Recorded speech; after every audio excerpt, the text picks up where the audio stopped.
APSCയുടെ പ്രധാന സാരഥികളൊക്കെ കാലഹരണപ്പെട്ടുപോയി. പിന്നെ പോറ്റി സാറ്, തോപ്പിൽ ബാസിച്ചേട്ടൻ, തോപ്പിൽ കൃഷ്ണപിള്ള, പിന്നെ നടീനടന്മാരായിട്ടുള്ള Sulochana, KPC Sulochana, KP Ummer, N Govindankutty, അങ്ങനെ പിന്നെ സംഗീത വിഭാഗം ഏറ്റവും KPSCയിലെ ഏറ്റവും എടുത്തു പറയേണ്ട പ്രത്യേകത പാട്ടുകളാണല്ലോ. പാട്ടുകൾ എന്നും ജീവിക്കുന്ന പാട്ടുകളല്ലേ. ദേവരായ മാസ്റ്റർ, വയലാറ്, അതെ, കുറുപ്പ് സാറ് മാത്രമേ ഉള്ളൂ. LPR വർമ്മ, MB ശ്രീനിവാസൻ, ദക്ഷിണാമൂർത്തി സ്വാമിയും ചെയ്തിട്ടുണ്ട്. പക്ഷെ അവരെല്ലാം പോയി. അഭിനേതാക്കളും ഒക്കെ മിക്കവാറും അന്നത്തെ മാധവൻ ചേട്ടൻ പോയി, എല്ലാം പോയി. പക്ഷെ ഇപ്പോഴും ആരോഗ്യത്തോടെ ഏതാണ്ട് KPSCയുടെ പ്രാരംഭ ദിശ മുതൽ KPSCയുടെ തന്നെ ഒരു ഭാഗവും ഗായകനും ഹാർമോണിസ്റ്റും നടനും ഒക്കെ ആയിട്ടുള്ള ജോൺസൺ ചേട്ടൻ. അതുകൊണ്ടോ? അത് ഞങ്ങളവിടെ ഓരോരുത്തർക്ക് ഓരോ പേരിടുമായിരുന്നു വേണ്ട കേട്ടോ. അതിൽ ശകുനി, ഇരട്ടക്കുതിരയാണ് കൃഷ്ണപിള്ള ചേട്ടൻ. ഇങ്ങനെ തല പിടിച്ചിങ്ങനെ നടക്കും. എന്തെങ്കിലും ഒരു കാര്യം കിട്ടാൽ മതി, അപ്പുറത്ത് പോയി വേറെ കൊളുത്തി കൊടുക്കും. അതിൻ്റെ ഒരാൾ തന്നെയായിരുന്നു. അപ്പോൾ ജോൺസൺ ചേട്ടനെ പറ്റി പറയാണ്ട് ഇപ്പം പറഞ്ഞോണ്ട് ആൾ വന്നിട്ടുണ്ട്. അപ്പോൾ ഇങ്ങോട്ട് വരും. അപ്പം എന്താണ് ഇരട്ട പേരെന്താണ്? വഴക്കാളി. അപ്പം നിങ്ങൾ വലിയ കമ്പനി ആയിരിക്കുമല്ലോ, കാരണം വഴക്കാളികൾ തമ്മിൽ ഒരു ബന്ധം ഉണ്ടാവണം. ഞങ്ങളെപ്പോഴും വഴക്കൊക്കെ ഉണ്ടായിരുന്നു. ഞങ്ങൾ ജോൺസഭാണ് ഒരു കഥ പറയാം. കാസർഗോഡ് നാടകമാണ് ഞങ്ങൾക്ക്. കാസർഗോഡ് നാടകത്തിന് പോയപ്പോഴത്തേക്കും അവിടെ KPSC വളരെ സ്ട്രിക്റ്റ് ആണല്ലോ, കഴിക്കാൻ പാടില്ല എന്നൊക്കെ ഭയങ്കര ഇതല്ലേ. ഒരു ദിവസം നാടകം ഇല്ലായിരുന്നപ്പോൾ പുള്ളി ആരാണ്ട് കൂട്ടുകാർ വന്ന് വിളിച്ചുകൊണ്ട് പോയി. വൈകുന്നേരം അന്ന് നാടകമില്ല ശരിക്കും. പിറ്റേ ദിവസം ഇത് അറിഞ്ഞു, അദ്ദേഹം എന്തോ കഴിച്ചിട്ടുണ്ട്. ഇവിടെ വന്നപ്പോൾ ജനറൽ ബോഡി കൂട്ടിയപ്പം ചോദിച്ചു, ഇങ്ങനെ ജോൺസൺ ഇങ്ങനെ പോയായിരുന്നു. എന്നെ ഒരാൾ വിളിച്ചോണ്ട് വെച്ചിട്ട് കപ്പൽ മാങ്ങാച്ചാറ് ഈ ഇതില്ല, അതിന്റെ ചാറാ പുള്ളി കൊടുത്തു. അത് തന്നെ പറങ്കി മാങ്ങ, അതിന്റെ ചാറ് കൊടുത്തു. അതാണ് കഴിച്ചത്, വേറെ ഒന്നും ഞാൻ കഴിച്ചിട്ടില്ലായിരുന്നു എന്ന് പറയും. അത് ആളെത്തിയിട്ടുണ്ട്. ഒരു കാലഘട്ടത്തിന്റെ ഓർമ്മയാണ്.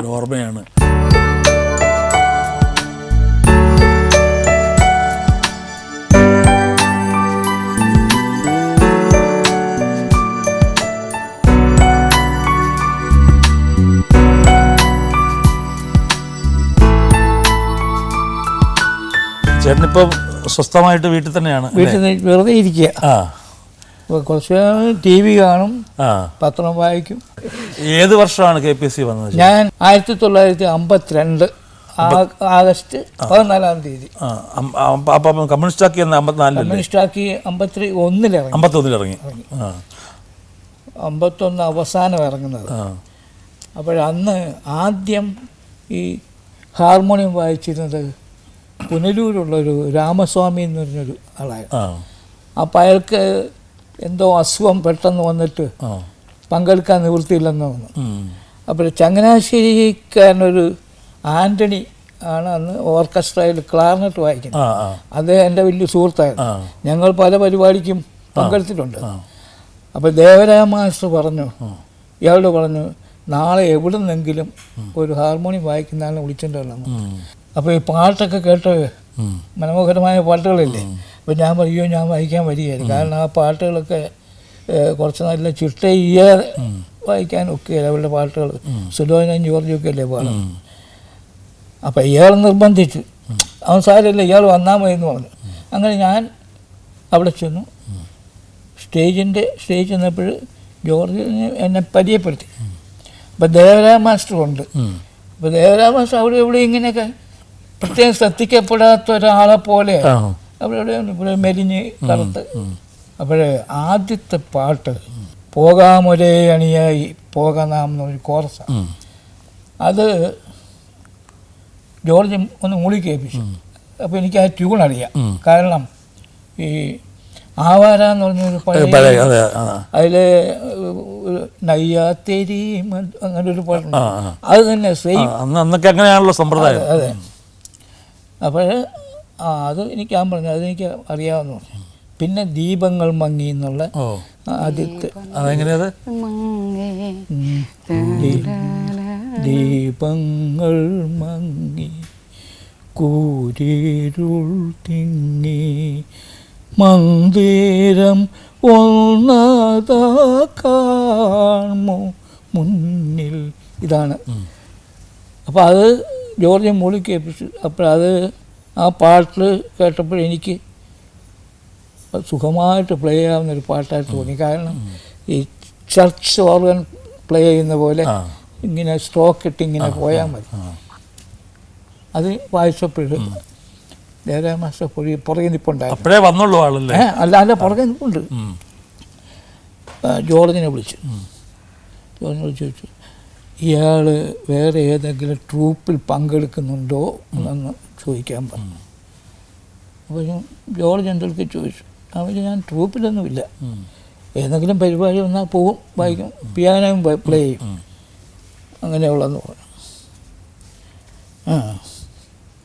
അയാളെക്കൂടെ നാടകം കഴിയുമ്പോൾ അയാളെക്കൂടെ കൊണ്ടുപോകാൻ പറഞ്ഞു. 27 പാട്ടുകളാണ് കമ്മ്യൂണിസ്റ്റാക്കി നാടകത്തിന് അന്ന് പാടിക്കൊണ്ടിരുന്നത്, ഇടയ്ക്ക് ഗ്യാപ്പ്. അപ്പം നാടകം 4.5 മണിക്കൂറാവും അന്ന്. ചേട്ടൻ എന്നാണ് ഈ ലളിത ചേച്ചിയെ കാണുന്നത് ആദ്യമായിട്ട്? ലളിതയെ കാണുന്നത് 1962-ലാണ്. അതിനുമ്പ് എനിക്ക് ഞങ്ങൾ പരിചയമുണ്ട്. അപ്പോൾ ഈ അശ്വമേധ നാടകത്തിൽ അത് 64-ലാണ് ഞാൻ KPSC വരുന്നത്. അതെ, നമ്മളൊന്നും കാണുന്നത് 62 നമ്മളത് കാണുക ചെയ്യും. ബഷീറിന്റെ വീട്ടിൽ ഞാൻ വരുമ്പോൾ ഒരു തബലിസ്റ്റ് ബഷീർ, അത് അന്ന് ചങ്ങനാശ്ശേരിയില്ല, ലളിതയൊക്കെ താമസിക്കുന്നു. ഞങ്ങളുടെ വീടിന്റെ തൊട്ട് മുമ്പിലാണ് ബഷീർ കട വീട്. അതെ. അപ്പം ബഷീർ പറയും, ഈ കൊച്ചിനെ കൊണ്ടൊരു പാട്ട് പാടിക്കാൻ. ഞാൻ പാടാൻ പറയും, പാടും. അപ്പം ഒരു പാട്ട് ഇരുന്ന് ശ്രുതിക്കല്ല പാടുന്നത്. ഇപ്പോഴും അങ്ങനെ തന്നെ ആണോ? വലിയ വ്യത്യാസം ഇരുന്ന് ശ്രുതിക്കൊന്നുമല്ല പാടുന്നത്. അപ്പം ഞാൻ ഹാർമോണിയത്തിലെ കട്ടകൾ മുഴുവൻ തപ്പി നോക്കും, ഇതെപ്പോഴത്തെ ഇട്ട് പിടിക്കാമെന്ന്. അവസാനം ഞാൻ നിർത്താൻ പറയും. നിർത്തി ഞാൻ പിന്നെ ശ്രുതി ഇട്ടിട്ട് ഞാൻ എൻ്റെ പാടിയ പാട്ടിൻ്റെ ഒരു ലൈനൊന്ന് മൂളിക്കൊടുക്കും, പിന്നെ കയറി പിടിക്കും. അല്ല, ഞാൻ ചോദിച്ചത് അന്നിപ്പം വന്നു റിഹേഴ്സലൊക്കെ എടുത്തു, നാടകം കഴിഞ്ഞു, പക്ഷെ അപ്പോഴൊന്നും ഇങ്ങനെ ഒരു ഭാവിയിലേക്ക് പോകുന്നൊന്നും കണക്കൂട്ടിയിട്ടുണ്ടോ? അതോ എങ്ങനെയാണ് തോന്നിയത്? എനിക്ക് തോന്നിയിട്ടുണ്ടെന്ന് വെച്ചാൽ, ഈ ഞങ്ങൾ തമ്മിൽ ഒരു പടത്തിൽ അഭിനയിച്ചു. ഒതേനൻ്റെ മകൻ, അതൊരു പാട്ട്, എൻ്റെ ഒരു പുള്ളുവനും പുള്ളുത്തിയാണ്. ഒറ്റ ടേക്കിന് ആ പാട്ട് കംപ്ലീറ്റ് ഞങ്ങൾ പാടി. രാമായണത്തിലെ സീത തുടങ്ങുന്ന രാമനുപേക്ഷിച്ച സീത, ആ പാട്ട്. പിന്നെ അത് കഴിഞ്ഞ് ഒന്നുകൂടെ ഞാൻ മനസ്സുകൊണ്ട് ഉറപ്പിച്ചത്, ഉദയ സ്റ്റുഡിയോയിൽ കുഞ്ചാക്കോ സാറ് ഈ കൂട്ടുകുടുംബം നാടകം അവിടെ അവതരിപ്പിച്ചു. സ്റ്റേജൊക്കെ ഇട്ട് അവിടെ അവതരിപ്പിച്ചപ്പോൾ ലളിത ആലമ്പൂടൻ്റെ ഭാര്യയായിട്ടായിരുന്നു. അല്ല, ഞാൻ ഖാൻ സാഹിബിന്റെ നാളെ അങ്ങോട്ട് അഭിനയിച്ച റോള് തന്നെ ഇവർക്ക് രണ്ടുപേർക്കും മാത്രം ഫിക്സ് ചെയ്തു. KPSC-യിലുള്ളവരുണ്ട്, ലളിതയ്ക്കും ആലമ്പൂടണം അല്ലേ. അല്ല, അന്നേ ഞാൻ വിചാരിച്ചു ഇത് ഇയാളും ഈ രംഗത്ത് KPSC-യിൽ വെച്ച് ഞങ്ങൾ എപ്പോഴും വഴക്കുണ്ടാക്കും. എന്തിനാന്ന് വെച്ചാൽ ഞാൻ പറഞ്ഞില്ലേ, ഈ പാട്ട് പാടണം, എനിക്ക് പാട്ട് വലിയ പഠിച്ചതൊന്നുമല്ല, അത്ര ഇതായിട്ട് പഠിച്ചിട്ടൊന്നുമില്ല. പിന്നെ നമ്മൾ ഒരു ആഗ്രഹത്തിന് വേണ്ടി അങ്ങ് പാടുന്നു എന്നുള്ളതേ ഉള്ളൂ. അതാണ് മൂലധന നാടകത്തിലും നിങ്ങൾ തന്നെ കമ്മ്യൂണിസ്റ്റ് ആക്കിയാലും എനിക്ക് അഭിനയിക്കേണ്ട, പാട്ട് മാത്രം പാടിയാൽ മതി. അതിൽ നീലക്കുരുവി, പിന്നെ മാമ്പൂക്കൾ പൊട്ടി പിന്നെ പൂത്തമരക്കൊമ്പ്, ഇത് പിന്നെ മൂലധനത്തിലെ പാട്ട്, ഇതൊക്കെ പാടുമ്പോൾ ഈ പറഞ്ഞ പോലെ എനിക്ക് ശ്രുതി തെറ്റും. അപ്പോൾ ചെന്ന് അവിടെ ഇരിക്കുമ്പോഴേ, അവിടെ സ്റ്റേജിൽ സീൻ നടന്നുകൊണ്ടിരിക്കുക, ലീലയ്ക്കാണ് ഞാൻ പാടുന്നത്. അവിടെ ഇരിക്കുമ്പോഴേ അദ്ദേഹം ശ്രുതിയൊക്കെ ഇട്ട് കാതിലൂടെ ഇങ്ങനെ പറഞ്ഞു തരും. പറഞ്ഞു തന്നാൽ ഞാൻ തലയൊക്കെ മൂളി മൈക്കിൻ്റെ മുമ്പിലിരിക്കുക, മൂളിയൊക്കെ എന്നിരിക്കും. എല്ലാം കഴിയുമ്പോൾ പാട്ടങ്ങ് തുടങ്ങും, എൻ്റെ ശ്രുതി അങ്ങ് പോകും.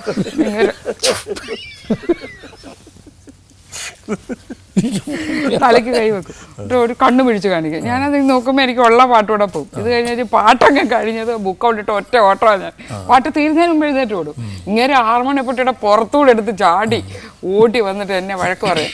അപ്പം ഞാൻ പറയുന്നത്, ഞാൻ പാട്ടുകാരിയല്ലേ, എനിക്ക് പാട്ടിൻ്റെ കാശ് വേണ്ട, അഭിനയിക്കാനും ഡാൻസ് ചെയ്യാനും അത് മാത്രമേ ഉള്ളൂ, അതിൻ്റെ പൈസയ്ക്കാണ് അത് നിങ്ങൾ പോയി എവിടെയാണ് കേസ് കൊടുക്കുക, ഞാൻ പൊടി വിളിച്ചു കൂട്ടാൻ പറഞ്ഞായിരിക്കും. കുറച്ച് നേരം അവിടെ നിന്ന് ചീത്ത പറഞ്ഞ് ചങ്ങ് പോകും. അടുത്ത പാട്ടിന് ചെല്ലുമ്പോൾ തുടങ്ങും, വരുന്നു എന്നെ സിൽവർ ക്യൂൻ എൻ്റെ പേരാ. ഉമ്മക്ക കറക്റ്റ് സമയത്തിനാണ്. ചേച്ചി പിന്നെ പാട്ടും അഭിനയവും 2 വഴിയാണല്ലോ. അത് പാട്ട് തിരഞ്ഞെടുക്കായിരുന്നു വളരെ നന്നായി എന്നാണ് അല്ലേ?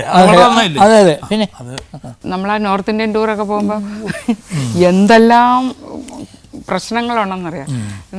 വണ്ടി എവിടെയെങ്കിലും നിർത്താൻ പറയും, ഞങ്ങൾ പെണ്ണുങ്ങളല്ലേ ഒന്ന് ഇറങ്ങണ്ടേ, അപ്പം ഇതുങ്ങൾക്കൊക്കെ ചൊറിയാൻ തുടങ്ങും. ഉടനെ തുടങ്ങും, ഓ നിർത്തി, എല്ലാ രാജകുമാരികളും ഇറങ്ങിപ്പോയി എന്ന് പറഞ്ഞിട്ട് നമ്മളെയൊക്കെ. അതിൻ്റെ മെയിനാണ് ഇവിടെയാണ്, അദ്ദേഹമാണ് വഴക്കുണ്ടാക്കാൻ മെയിനായിട്ട് നിൽക്കുന്നത്. ഇത് കഴിഞ്ഞ് സുലൈൻ ചേച്ചി, അല്ല ജോൺസാവേ, എന്താ ജോൺസാവിന് ഈ അന്ന് ബാബുരാജ് നമ്മുടെ ഇതിൽ വന്നിട്ടില്ല. ഈ ബാബുരാജ് എടുത്തിയാട്ടക്കാരനാണോ?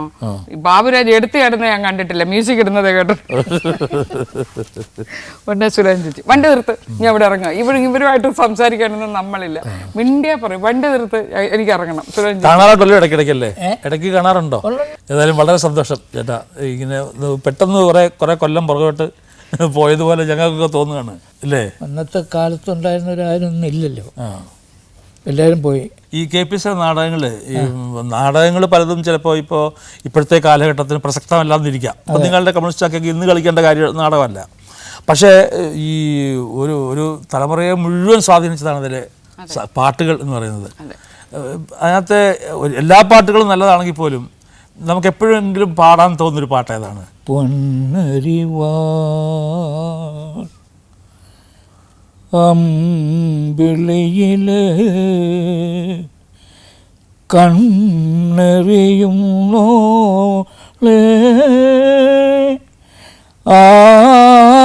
ആമരത്തിൽ പൂതളലിലെ വാടി നിൽക്കുന്നോളെ വാടി നിൽക്കുന്നോളെ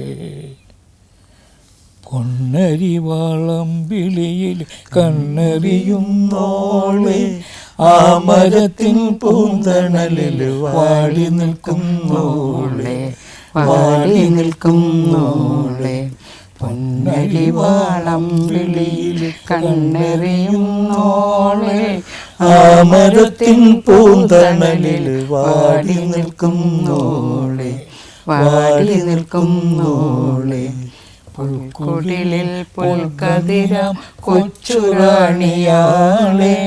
എൻ കരളെ നിനക്കു വേണ്ടി നമ്മളൊന്നു പാടാം നമ്മളൊന്നു പാടാം പൊന്നരിവാളമ്പിളിയിൽ കണ്ണെറിയുന്നോളെ ആമരത്തിൻ പൂന്തണലിൽ വാടി നിൽക്കുന്നോളെ വാടി നിൽക്കുന്നോളെ